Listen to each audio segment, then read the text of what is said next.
ಎಲ್ರಿಗೂ ನಮಸ್ಕಾರ. ಬೆಳಗಿನ ತಿಂಡಿಗೆ ಏನ್ ಮಾಡೋದಪ್ಪ ಅಂತ ತಲೆ ಕೆಡಿಸ್ಕೊಂಡಿದ್ದೀರಾ? ಹಾಗಿದ್ರೆ ಬನ್ನಿ, ಟೇಸ್ಟಿ ಜೊತೆಗೆ ಹೆಲ್ತಿ ಆಗಿರುವಂತಹ ನವಣೆ ದೋಸೆನ ಹೇಗ್ ಮಾಡೋದು ಅಂತ ನೋಡೋಣ ಬನ್ನಿ. ಅರ್ಕ ಮತ್ತೆ ನವಣೆನ 2 ಸಮಾನ ಪ್ರಮಾಣದಲ್ಲಿ 1 ಲೋಟ ಅಷ್ಟು ತಗೊಂಡಿದ್ದೀನಿ. 1 ಲೋಟ ರೇಷನ್ ಅಕ್ಕಿನ ಸೇರಿಸಿದ್ದೀನಿ. 1/4 ಲೋಟ ಉದ್ದಿನ ಬೇಳೆ, 1 ಟೇಬಲ್ ಸ್ಪೂನ್ ಮೆಂತ್ಯ. ಇವುಗಳನ್ನ ಚೆನ್ನಾಗಿ ತೊಳೆದು ಸಾಕಷ್ಟು ನೀರು ಹಾಕಿ 4 ರಿಂದ 5 ಗಂಟೆ ಕಾಲ ನೆನೆಸಿಡಿ. ನಂತರ ಅರ್ಧ ಲೋಟ ಗಟ್ಟಿ ಅವಲಕ್ಕಿನ ಸೇರಿಸಿ ಇನ್ನೂ 10 ನಿಮಿಷ ನೆನೆಸಿಡಿ.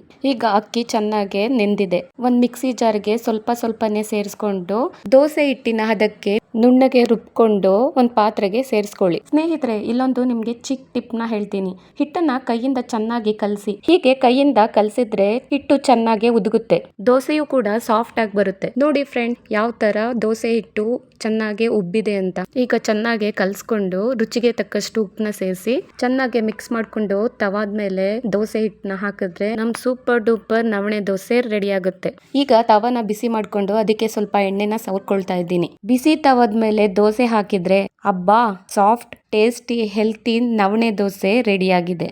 ನೀವು ಒಮ್ಮೆ ಟ್ರೈ ಮಾಡಿ. ಇಷ್ಟ ಆಯ್ತು ಅಂದ್ರೆ ಲೈಕ್ ಮಾಡಿ, ಕಾಮೆಂಟ್ ಕೂಡ ಮಾಡಿ. ಇನ್ನು ಇಂಥ ಸಿಂಪಲ್ ರೆಸಿಪಿಗಳಿಗಾಗಿ ಪವೀಸ್ ಕಿಚನ್ 2020ನ ಫಾಲೋ ಮಾಡೋದನ್ನ ಮರಿಬೇಡಿ.